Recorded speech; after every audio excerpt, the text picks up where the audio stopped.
Hi, this is Bruce Rawles, and I'm speaking with Susan Dugan, whose website is foraysinforgiveness.com. And today we're going to be talking, as we pretty much always do, about A Course in Miracles. And today Susan suggested that we look at Workbook Lesson 21, which is I'm determined to see things differently, which follows on the previous lesson, I'm determined to see. And anyway, both of them are closely related, and we thought this would be good reviews for us and whoever else might be listening. So anyway, great suggestion, Susan, and welcome, and look Thank you. forward to conversing about this. Yeah, me too. We're going through people that have been going through the workbook from the beginning of the year, as many people do every year to just review. Yesterday's lesson was lesson 21 on the 21st. So I am determined to see things differently, and I sometimes, will click on my phone and just read the lesson for the calendar lesson for the day from the Foundation for Inner Peace website, which you helped create, and it's really it's just a great way to focus. If you don't have a lot of time in the morning, you don't have to do the lesson if you've already been through the workbook, but to just reread it and sort of give yourself a something that keeps you. It's a form of setting your intention, as we should be doing every morning, as if we really are dedicated to this path, and that it refocuses us on our real purpose, our new purpose of true forgiveness in our lives, as being the learning true forgiveness, practicing true forgiveness, which undoes the guilt in our mind over believing we're separate from God. So when I clicked on this yesterday, it really struck me, even though I've read it I don't know how many times, but it helped me in the condition I think I'm in, in my life, in my seeming life at the moment, just sort of reaffirm my purpose. And I think that's great to be doing at the beginning of the year too. This is, I'm trying to learn something different than what the world is teaching here. I'm not really learning the ego's lessons are not serving me.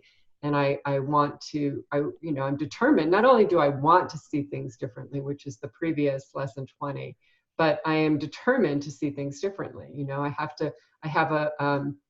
I'm committed to this, and I really do want to heal my mind. And so it kind of just struck me that way. And the reason that I felt that was so important is that I've just had some,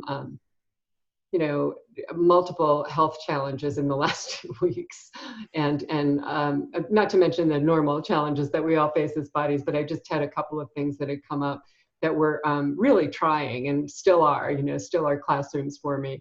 And so it was a way of getting me out of what's so easy to fall into when we identify with the body, which is that feeling of that we're victims somehow, or that we're somehow,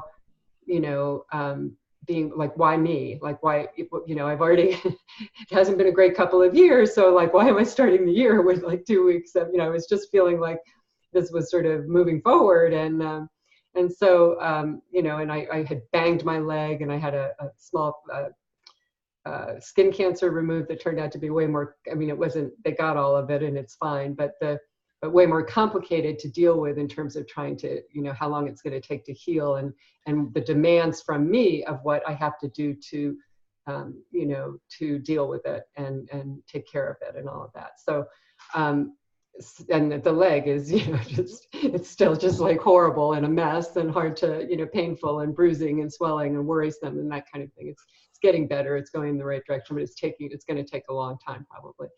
And so, I was really, I saw this lesson, and I just thought, it just kind of stopped me. And it just said, okay, all right, enough with as Ken Wapnick said in some of his later CDs and workshops, just quit with the baby business. And he was quoting his grandson, young grandson at the time, saying that. But, to just really okay, let's remember that we're not trying to learn the ego's lessons here. That our response to pain, just as our response to any ego reaction that we have, anger, anxiety, stress, annoyance. I mean, any negative reaction that we have is really to see it as an invitation that, to question the cause of of the reality we see, of the reality that seems to be happening. And even though that doesn't, it doesn't mean that we ignore our bodies, or that we ignore the roles that we play in the world, or the responsibilities that we have to our roles in the world. But it does mean that we have to give them a different purpose. And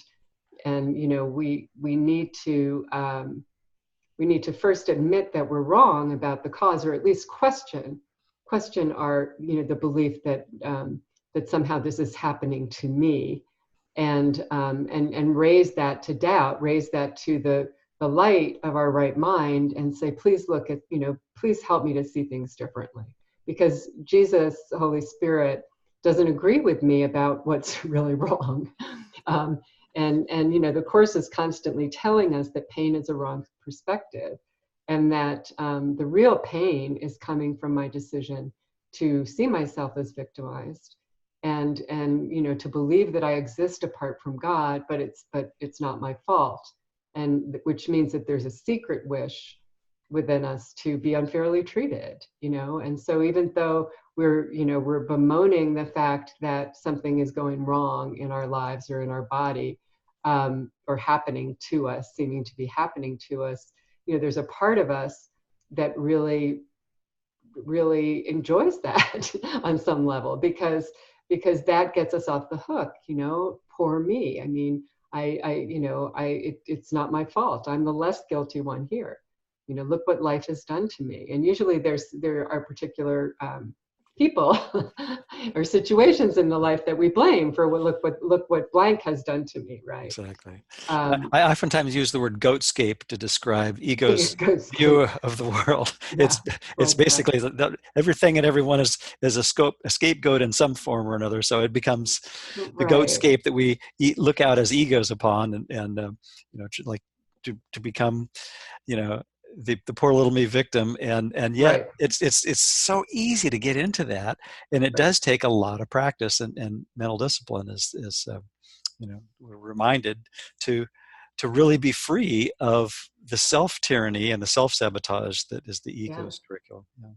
Yeah, and really to what we were discussing in the Tuesday night class that I teach here in Denver last night, and what I sort of opened our discussion with was the idea that we're constantly sort of losing my train of thought here, but oh, I know, just that that really the practice of forgiveness, the consistent application of it, our dedication to making that our purpose, is what gives us sort of the resilience, so we practice it by practicing it with everything, by setting our intention in the morning in some way, if it's whether it's that you look at the calendar lesson for the day, or you simply internally ask to to see everyone and everything as Jesus sees them, and to challenge,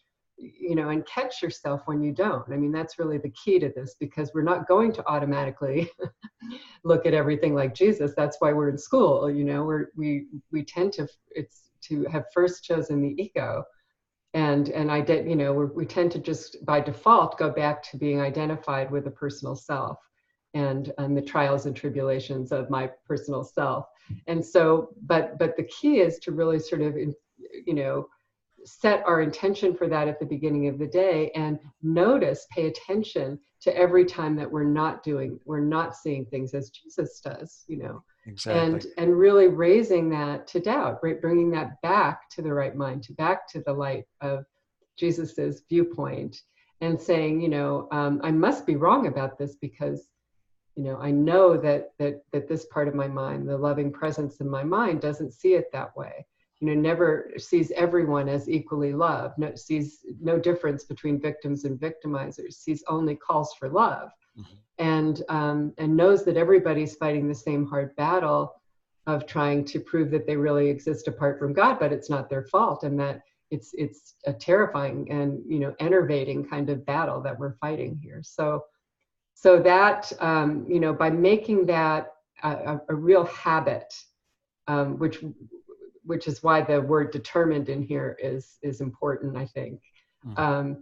You know, having some commitment to this path. I mean, Ken used to say that it was practice, practice, practice that would get us, that would speed us along in our awareness and the healing of our mind. But, we have to practice. We Exactly. have to raise it to doubt. We can't just read the words Mm-hmm. and go about our day as seemingly separated personal selves. We have to really be questioning constantly, which is what the process really that the workbook introduces us to in the first place. With these practice sessions that it leads us through in the early, throughout really, and so it's making that habit, where we're practicing with the minor twinges of annoyance that arise in our minds, and that eventually help us apply it when the going really does seem to get rough, Mm-hmm. Exactly. because this needs to be generalized to all. It's true in all circumstances. It's harder usually for us to apply it when we're really in a lot of physical or emotional pain, but nonetheless, that's what we are being led to do. Right. And we will eventually need to apply it in all circumstances. And when we're really afraid and we're finding, we find we're distracted by the pain of the body or the pain of whatever's happening to us in our emotional body, then we may not be able to have that shift to a healed perspective that forgiveness promises at some point. It may take a while before we return to right-mindedness, but Jesus promises us that it will be there. It is there for us, just waiting. He's waiting. That awareness is waiting. It's really not apart from us. It's really within us, within us all. It's just the part of us that we're dissociating. So anyway, I've talked for a long time, but Well, that's and it's all, all right on the mark commentary about the process we're going through. As you were sharing that a moment ago, I was flashing on something that a conversation I had with Judy Sketch-Whitson the other day in the wonderful Let's Discuss ACIM series that they've been oh doing for yeah, about a better part of a year, and I got to have the privilege of moderating this last conversation. And one of the comments she made really stood out for me was, that we need to, consistently, like you say, the beginning of the day and the end of the day is also a good time to kind of reaffirm that. yeah. But Check to in have the at night. continuity of the question was, what's the most important thing we can do as course students, and that is to ask, to trust and to be willing to listen to the response we get from that inner kindness teacher. And then a Right, comment that Lynn Corona made the other day in one of her classes that struck me as well, that kind of ties into that, is the idea of grace. One aspect of grace is what you were just talking about, which is being willing to look with the Holy Spirit at the right, ego without condemnation, right. and to catch ourselves, and as you were Catch saying, ourselves. and to Yeah, just kind of notice, oh, there I go down ego's rabbit hole right. of There I go sin, again. guilt, fear, blame, shame, uh, that the whole downward spiral of poor little me, victimhood, martyrdom, and even its most subtle forms, let Right, alone the more obvious ones.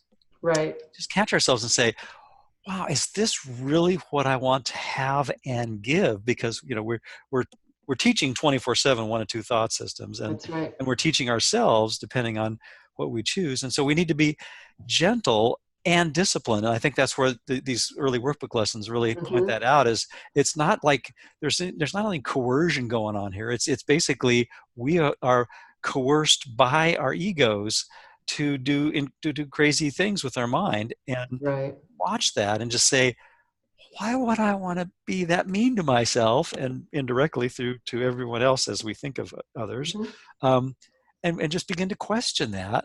Then over time, the little willingness becomes an abundant willingness when we see the pointlessness of the ego Right. strategy. And so should we start reading some of the lesson? I think there's some Sure. good stuff there. Yep. Okay. I mean, do you want to start at the beginning or? Sure. Okay. So lesson 21 begins, I'm determined to see things differently. The idea for today is obviously a continuation and extension of the previous one, which is I'm determined to see. This time, however, specific mind-searching periods are necessary in addition to applying the idea to particular situations as they may arise. 5 practice periods are urged, allowing a full minute for each. And then, of course, the commentary is that at the beginning of the workbook, it's kind of like gradually easing us into the idea that Right. a disciplined mind is really what is going to save us. But it's not a crack the whip, be mean to yourself. It's really exactly the opposite of that. It's really looking at how uh, the stern decrees of the ego and it's hungry dogs of fear and all the other Right. metaphors that come to mind. It's Right. it's noticing how the ego is really the champion of slavery and of Mm-hmm. bondage, and Mm-hmm. the Holy Spirit is saying, if you really want to be free, you're going to have to, like you're saying about Ken's comment with his grandson, you have to really let go of the baby business of um, nursing the wounds as cherished martyrdom trophies Right. and all those Right. things. And it's not that we don't have all those things, but if we can just kind of look and say, oh yeah, there I am making a big deal about this. And like you were also saying earlier, it's not that we don't attend to the physical conditions or the financial conditions or the Right. relationship conditions and do the things that are appropriate. It's just that if we can remember that the purpose of them is to return to shared interest, return to a forgiving mind, return to the Right. gentleness that discipline affords us. And Right. anyway, so. And yeah, and I think that while you were talking, I was thinking that but it's not. We're so quick to act as though it's the ego. Well, it's the Mhm. ego that's doing this, and we forget that we've chosen the ego as our Exactly, teacher. exactly. So, again, we're not innocent victims of the two parts of the mind either. Right, I right. mean, we are the decision-making mind. We're not the ego. We're not the Holy Spirit either. We're the Mhm. part of the mind that, can identify. I mean, as long as we're in the realm of perception, that's right. Yep. We're the part of the mind that can choose which teacher it's going to listen to, identify with, and that will change the quality of the experience. It Yes. won't necessarily at all change the form of the experience. Mhm, The mhm. form is the form, and it's a futile. um, it's only the ego asks, why is this happening? What is the? I mean, that it leads nowhere. There's no way that we can understand that in our current state. But what we can understand is that there's a right-minded response and a wrong-minded response. And one will bring me, the wrong-minded response will keep me in a state of conflict and fear and guilt. And the right-minded response can help me go through this kindly, gently, peacefully, without fear, without unnecessary pain, right? Without really without pain, entirely. The pain won't have the importance or the distraction or the ability to hurt me the way that it does when I've identified with my personal self. And I feel that it is all I am. I feel that vulnerability of identifying with the ego. So yeah, I mean, I think the word determined in this is really important, but I think we also need to realize that it's not an effort of the ego. It isn't an effort of the ego. It's an effort of it's an undoing. So it's really kind of the opposite of effort. It's seeing, recognizing the effort that we put into making the dream real, and the effort we put into defending ourselves, and saying, this leads nowhere. This is pointless. This way is madness. And I asked for a better way. Yeah, as you're sharing that, it flashed in my mind a phrase that I remember hearing years ago in a different context, but I think it really applies here, is effortless effort. And it sounds like an oxymoron, but really the the choice that we make with our decision-making faculty, as Ken would call it, the decision maker, between ego and Holy Spirit, really is truly effortless. Right. Um, but it takes enormous effort to keep our mind switched over in the ego position, because it is really contrary to our nature, and that's why it always feels like a struggle when we're hanging on to that thought system. Absolutely. And when we Yeah. let go of it, there's this relief and release that comes from like the sigh of, oh, wow, I'm giving myself a break from Yes. the torment of ego's Yeah. insane saboteur strategy of trying to make everything an impossible To dream. control everything. Yeah, We're always trying to control and yeah, somehow yeah. defend. And, I was really watching myself with this thing that I did to my leg go through that, because some of the manifestations, that I was seeing were really alarming. And I've done a lot of, I've had a lot of injuries, but these were just sort of like of a, kind of alien proportion, it seems like to me. So I was getting very fearful, and just really, and the more I tried to figure it out and get on the phone with the clinic and Google it and just frantically try to solve the problem, the more terrifying the problem became. And, my blood pressure, the more higher that went. And, the whole thing was just spiraling out of control, which it always is when we're trying to seize control that we don't have over a reality that it isn't, that is the mock reality. So, Yeah. really it was not until I made that shift back to, I kind of said, again, I wanted another way. There has to be another way. Please help me out with this. That, and it wasn't like I was ignoring the course, but it was that tendency that others may identify with, that I've noted in myself, for when, in my own hierarchy of illusions, when something really seems to be very threatening to my personal safety or health or those of my loved ones, something that seems really scary to me, then I kind of put the course aside, and I'll get back to it after I take care of all of this. And Right. whereas, again, it doesn't mean that you don't consult medical advice again. It's not like I did go to urgent care, I did all of that, but I was really beginning to get like a little crazy about this. And so, to really just say, it is leading me down that rabbit hole. And there is no peace.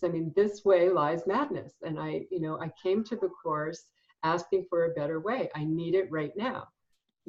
There's no safety in anything that I'm trying. And there was contradictory information that I was seeing, of course, from all, the deeper I went into the rabbit hole. Do this, do that. The more, exactly. So it's like, well, maybe that caused this to get worse, or maybe, and then, so there's all the different solutions from all the different thought systems. And so anyway, I finally sort of, this lesson helped kind of bring me, I had been, again, kind of going back and saying on the side, kind of, please, Jesus, could you please help me? But then I would just go right back to my same behavior, Mm-hmm. So really it's just kind of, that seeing that, again, it's, things are not what they appear to be. And really my higher purpose for no matter what's happening in my life, or what Susan seems to be going through, is really, to practice true forgiveness, to question the cause and allow, which I can't do by myself, the undoing of the guilt that's blocking my awareness of my true safety and my true lovability and my true, entitlement to miracles, to that change of mind that brings us back in touch with our worthiness of being, reuniting with Jesus, reuniting with God. So, Exactly. and that's the only thing that's going to bring us really any peace. Yeah. Yeah. That awareness that we took with us into the dream is forever waiting patiently for us Yes. to take his workbook lessons and generalize them even further. I think that's why it's a gentle path, and that we start with the things that seem, according to our own self-imposed hierarchies, easier, and then gradually over time say, well, okay, maybe I could apply it to here too, in this whole realm of things that seem to be issues in the world. And pretty soon it's like, and I think sometimes what seems to happen, all from my experience, is that I may not immediately apply it, but I'm seeing the contrast and feeling the resistance and noticing the resistance more than I ever used to. Instead of just sort of blindly, plowing into an old pattern, Right. it's like there's that awareness is watching, and you can just kind of feel Holy Spirit is just saying, okay, let's just look at this together. And at Right. some point you'll want to not indulge in this self-sabotaging mental direction, and Right. just look at what that approach to things of making it about the finite self rather than the shared self, making it about blame and shame and guilt and victimhood, instead of seeing that nothing really happened in truth, and that Right. everyone is equally innocent, including the self that we think we are. Right. um, and over time it does become easier, but it's not like it's an overnight thing, and to think that's uh, just one Well, application does it is pretty crazy, isn't it? Because we're yes, so and entrenched in it. we may not be. I mean, we're not at the top of the ladder that is can be. There's different places that it's not really linear, but in our journey home, and our slow awakening, gentle awakening, we're going to be in different segments of the dream, and different fear levels. Mhm.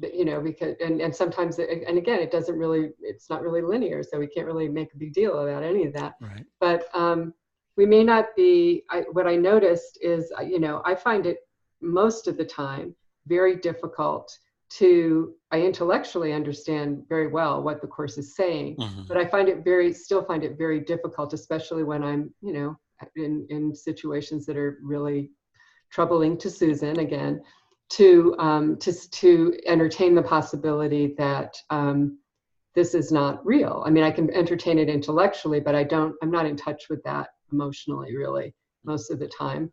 But what I noticed, what I always am in touch with, and I have been working with and pay attention to, and where the course is really focused in its practice, is in I am aware of my unkind thoughts. Mhm. I am aware of my reactions.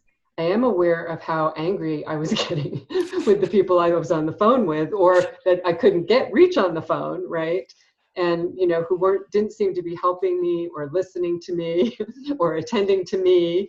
And I had started that when I went to urgent care that morning, really setting my intention to, as I always do in these, even though I was very upset with with this alien swelling that was going on my leg, um, I, I tried to set the intention of making it about them. So remembering that I'm interacting with others here that are fighting the same hard battle in their own dreams, and it's not all about me. And well, that just kind of went out the window pretty quickly.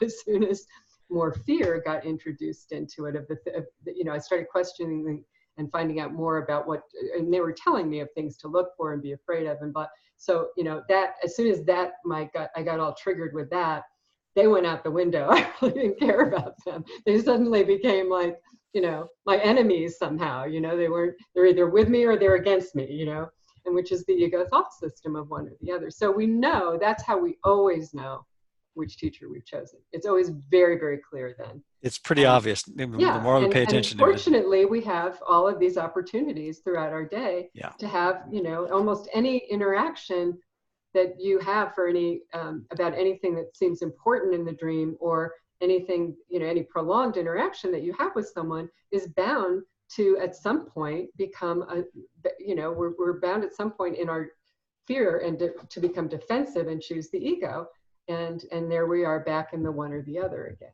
And Yeah. so that's our clue to say, I need help here.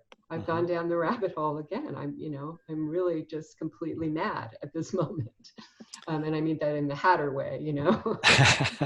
So, Yes. um, although often in the traditional way as well. Mhm. So, it's just that idea really of attending to our reactions. If we keep focused on that, that's the practice of forgiveness. that's really, it automatically, when we shift to the right mind, we have the experience of the reality of the situation really kind of blurring and receding and not being a problem. And so we're learning that it's not real through that experience, at least in my experience, that's how it most often works. Yeah. But yeah, so should we read on a little bit? Sure. You want to read the next paragraph or two? Okay. Yeah.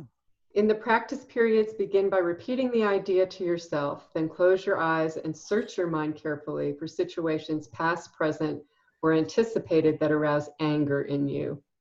And of course, it could be any negative emotion, but he's focusing on anger right now. Really, all of it is a form of anger. All of our negative emotions, which is caused by guilt. So, where am I? So the anger may take the form of any reaction ranging from mild irritation to rage. The degree of the emotion you experience does not matter.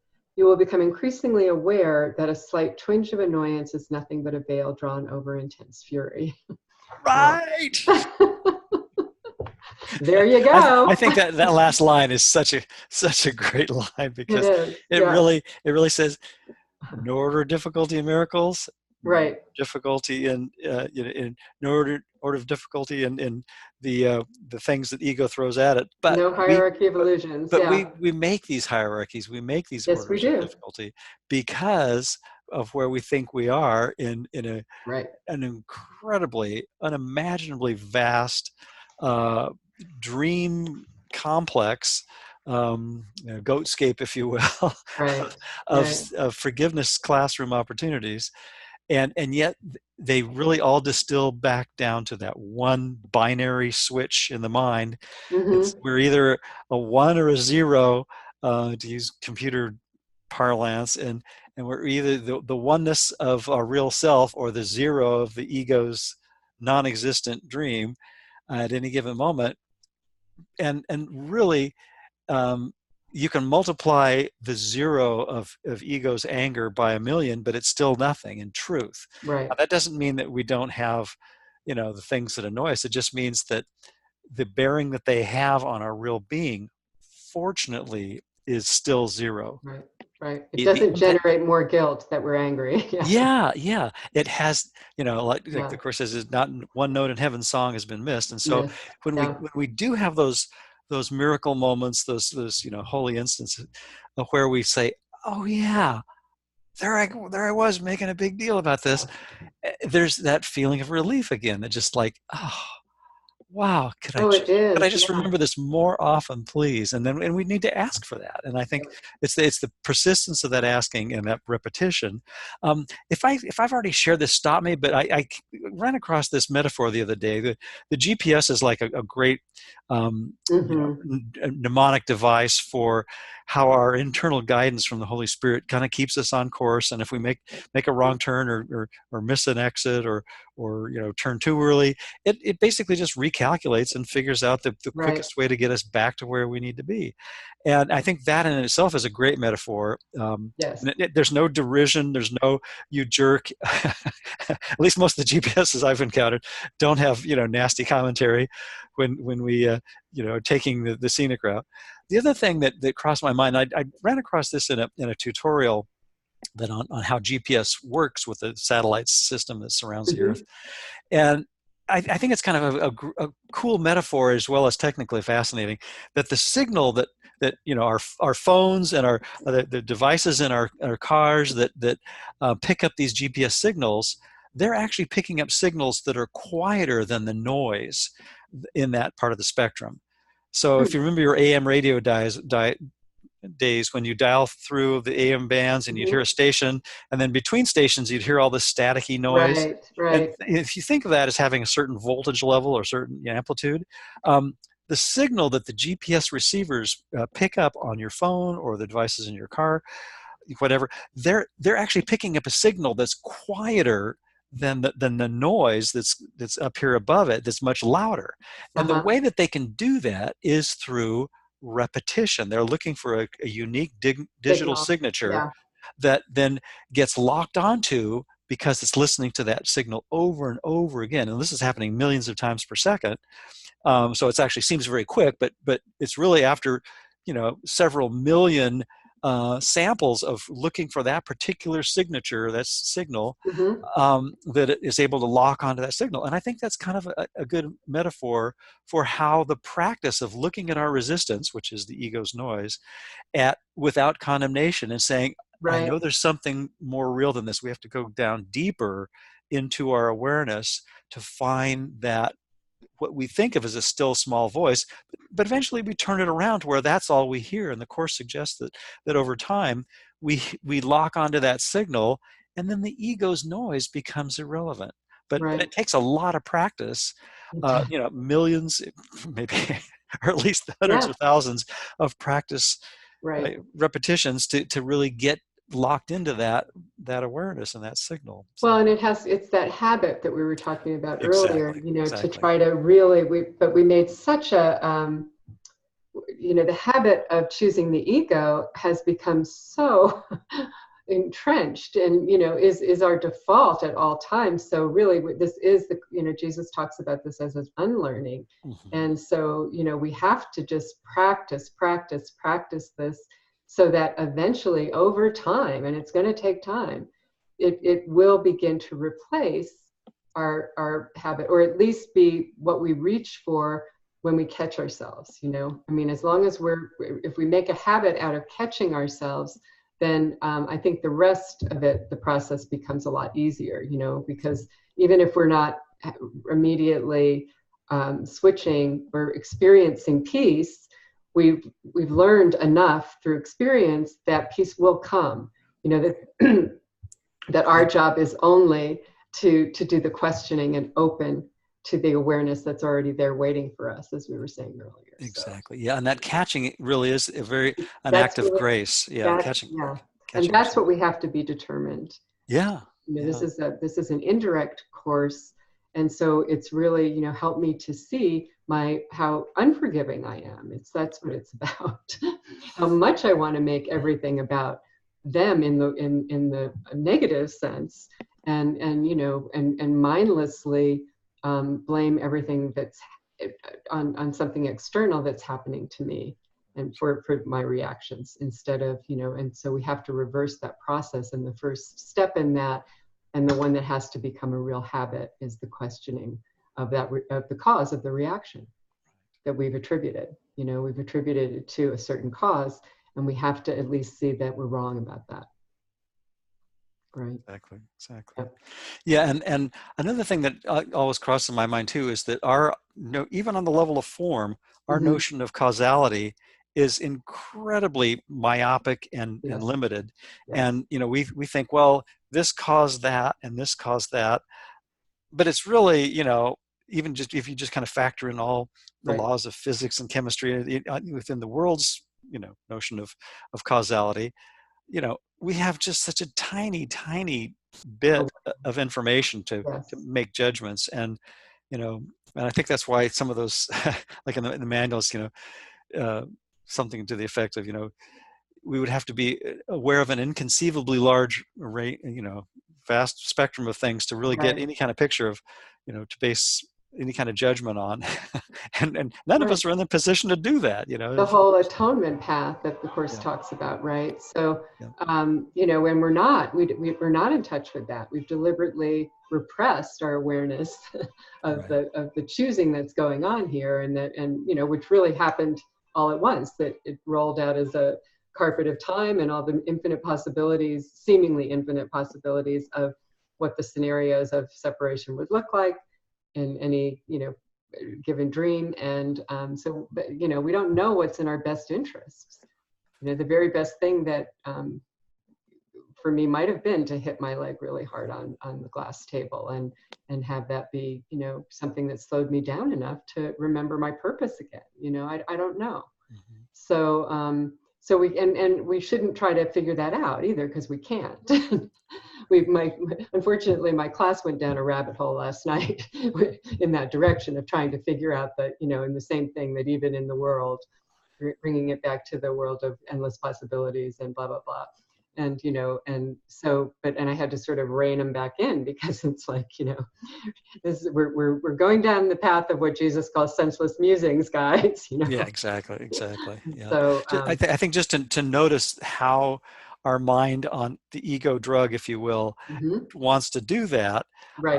it is, I think, part of the discipline that's being asked Yes, for it is to is. just to notice how quickly we get distracted, and how, conversely, when we allow our inner kindness teacher, aka Holy Spirit, to uh, get the the bandwidth of our mind through Mhm. using our decision maker for that awareness, um, how quickly there's a peacefulness that is restored, Yes, yes. and and pretty soon, it may take seemingly a long time, but in the cosmic scheme of things, I guess we Right. could say, we're actually on a pretty fast track here, and I think that's why the Course in Miracles, It claims to be touts itself accelerated. as being actually a fairly, rapid curriculum. That's right. It's Yep. the supersonic transport, if you will, of returning back to the awareness of peace, Exactly. and what lies beyond that we can't really quite fathom yet, but we know that we have to be at peace in order to go beyond the world that we think that we're stuck in. Yes, Yeah, exactly. yeah, And we're not there yet, are we? yeah. Yeah.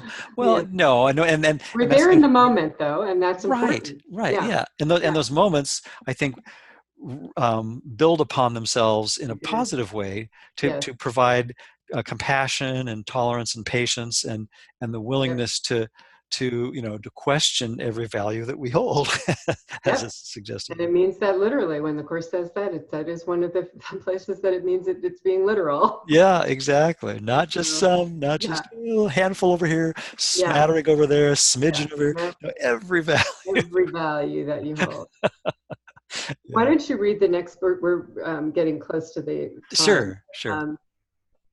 Um, the next paragraph is probably a really important one. Exactly. Then Yeah, you read just two, right? I did too. So it's paragraph Okay, 3. so number Yep. 3, try therefore not to let the quote little unquote thoughts of anger escape you in the practice periods. Yep. Remember that you do not really recognize what arouses anger in you, and nothing that you believe in this connection means anything. And it kind of harkens back to those two, worthy of commitment to memory workbook lessons, as Ken suggests, 5 and was it And 30, 34. 34? Yeah. Yeah, exactly. Yeah. That, I'm never upset for the reason I think, I being one of could them. see peace instead of this. Yep. Exactly. You will probably be tempted to dwell on some situations or persons than others, on the fallacious grounds that they are more, quote, obvious, unquote. This is not so. It is merely an example of the belief that some forms of attack are more justified than others. And I'm reminded of one of That's my what we were favorite talking lines about. from Yeah. George Orwell's Animal Farm is, all animals are equal, but some are more equal than others. I mean, once we start going down the slippery slope of ego's dualistic thinking, Yes. then all bets are off. And Yeah. peace becomes, uh, instead of a certainty, which is what the Course suggests, it Very becomes elusive. Yeah. very elusive. Yeah, Yeah. exactly. Yeah. Very true. So I guess, in closing, we could just say that, well, there's one other paragraph, or one other line that I'd like to read, because, well, maybe paragraph is a short one. It's the last one, and that is, Okay. try to be as specific as possible. And that's so important. We need to, the workbook teaches us that we need to be really, these early workbook lessons seem to be very random, and, include coat hangers and the worst relationship of our life. I mean, we have to Right. apply it to all of those, Equal because, footing, right? Yeah. yeah, right. Hmm. But but as the workbook is just our introduction to what we take with us for the rest of our journey. And so, even when you're reading the text, and he's talking about your brother, and all of the different meditations in the workbook that he leads you through, and all of that, you need to be very specific when you're reading and hearing these words. We must be applying it to our specific, the players that we've put in our dream that seem to be Hmm. a problem for us, Exactly. and the body that seems to be mine. in the dream, and all of the things that seem to, the landscape of my dream, and each of ours are going to be a little bit different. We set it up that way. So it's not true in content, but it's true in form. And so we have to take the particulars of the form to this process, and not try to just apply it generally, because it really doesn't help that way. That's a way of distancing ourselves from the guilt, the emotional component of what this is trying to help us heal. That's a really good point, because the way to get to generalization is by, as these workbooks, a very good example being this one, suggest, is very specifically look at the unique, seemingly unique individual particulars, and applying them whenever they come up, and to be willing to more and more bring into that fold all of the things that bug us, or in some way. So I'm just going to read if you wouldn't mind, the fourth paragraph to tie it together, because I think the examples are really helpful. And it says, as you search your mind for all the forms in which attack thoughts present themselves, hold each one in mind while you tell yourself, I am determined to see blank, such as name of person, differently. I am determined to see blank, specify the situation differently. And so, for each of, like you point out, for each of us, those are going to vary wildly on the level of form, right. But on the level of content, it's really being willing to see the ego as being silly, ultimately. And I love how Ken Wapnick says it's not sinful, evil, or wicked, it's just silly. But we don't get to that until we look at it with the Holy Spirit over an extended period of time, typically. And we have to look at our particular barriers to the awareness of love. Exactly. We each have a uniquely crafted forgiveness classroom. This is why I can't feel loved. This is why I can't, you're the cause of my, we have our own unique goatscape of different cast of characters, Yes. So.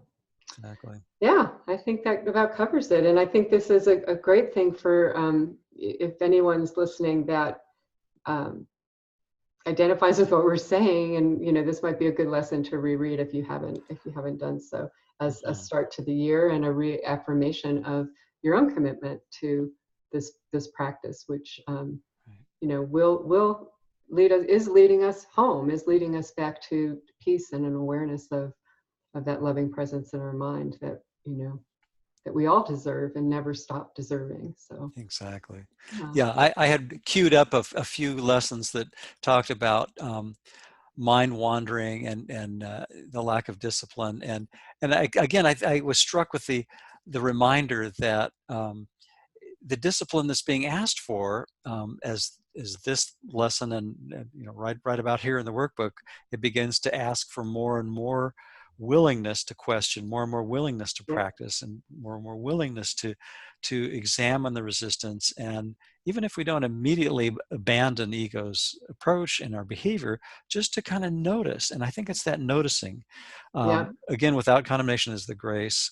And he says, a trained mind can accomplish nothing, and we're far too tolerant of mind wandering. And he's not like cracking a whip and saying, you bad person. He's saying, no, this is just a maladaptive solution to a non-existent problem. Right. It's ultimately laughable. It's probably not how you're going to see things right now, but in retrospect, when we do have those holy instants, we can see how silly it is. It's just why would I want to go there? Why would I want to subject anyone else to that same inferior assessment that we're really all of spirit masquerading as a fragmented part that somehow has misbehaved in a dream. What sillier than that? And really, given the Course's metaphysics, it's just a way of nourishing the guilt inside myself when I'm attacking. That's because there's really nothing out there. So it's in our best interest. Absolutely. Differently. And we need the help to do that from the part of our mind that does see differently. We can't do it on our own. So having a discipline, gently discipline to in the morning, first thing or as quickly as you can remember, either read a workbook lesson or flip open the book at random, or just do something that inspires you. For me, a lot of times if I'm doing something that's kind of rote or kind of Right. easy to do, in a kind of a rote fashion, I'll have Ken Wapnick on my other computer playing I in do my that headphones too. Yeah. while I'm doing other things that Yeah. I While can I'm getting kind of ready in the morning, multitask. Yeah, I'll put a YouTube on or yeah. something. Yeah. But it can be Yeah. anything that helps remind us of our purpose, that Yes. we're not here to fix the dream, but we're here to really change our whole perspective on what our real identity is, and that's a shared Right. identity. Right. And I think another good section that people could look at would be how does the teacher of God spend his day in the yes, manual, yes, yeah, and that gives us some very good practical advice for how to make this a practice, a commitment, yeah, habit. yeah. So throughout our day, as we go through our days. Yeah. So And if we think about people who have attained proficiency in various arts, whether it's a classical pianist or or a anything, world-class athlete or brain surgeon, it's all through the discipline of being absolutely. willing to be taught Being and pretty le- and steady-minded. Yeah. and practice, practice, practice. Yeah, Yep. how Yep. you get to Carnegie Hall. So anyway, thank you so much, Susan. Anything else you'd like to announce before we wrap I up don't this think conversation? so. Yeah. Okay, all right. Very good. Well, you can always find Susan's wonderful writing on her blog, which is foraysinforgiveness.com. And I will be posting a copy of this recording there, as well as acimblog.com. So thanks again. I And did think of one oh, announcement, and okay. that is Okay. just the Foundation for A Course in Miracles Jeff Siebert is has been teaching again, Right. and I think tomorrow is a live streaming. I don't know that you can still sign up for it, but Oh, you can okay. still get it after the fact from the streaming website. And so and I think there's another one coming. I'm not sure exactly when, but he's doing regular seminars that you can take a look at on the website there. And also there's a lot of streamed material that is available, some of it free and some of it for a very nominal stipend sort of cost. So Exactly. yeah. Yeah, a lot of great material there, and that's a Yes. good reminder for me to catch up on some of Jeff's more recent conversations, Yeah. Yeah. which are excellent and really picking up Really where excellent. Yes. McKen Yes. was So working, and also the Foundation for Inner Peace, which is the sister organization, Foundation for A Course in Miracles, FACIM.org, and Foundation for Inner Peace is ACIM.org, and the Let's Discuss ACIM webinar series continues as well, and there's great. one coming up in February. Okay. So Thank yeah, you. thank you. Okay. I guess that's it for now. Look forward to the next conversation. Okay. Take care, Bruce. You too.